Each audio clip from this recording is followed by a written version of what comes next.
we will be demonstrating what is succussion splash in an abdominal case. What happens in succussion splash is the conditions where we can get a pathological succussion splash is hypertrophic pyloric stenosis or gastric outlet obstruction. What happens there?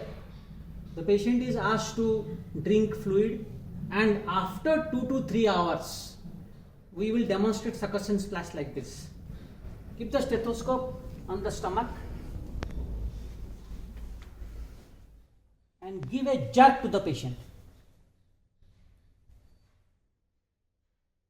and you will see and you will listen by the stethoscope the gurgling sound of the fluid. The caveat here is, if I make a normal subject drink a glass or 2 glasses of water and immediately I will go for succussion splash, I will be hearing gurgling sounds, but that doesn't translate into pyloric obstruction.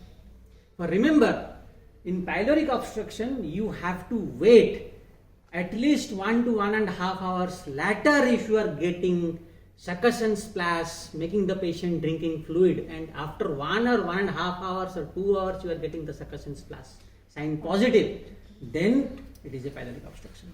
Never go immediately for it. Immediately, yes, for learning purposes, if you want to hear succussion splash, make your colleague drink half a bottle of water and do the succussion splash, and for your remembrance purpose, you can hear fantastic gurgling sounds.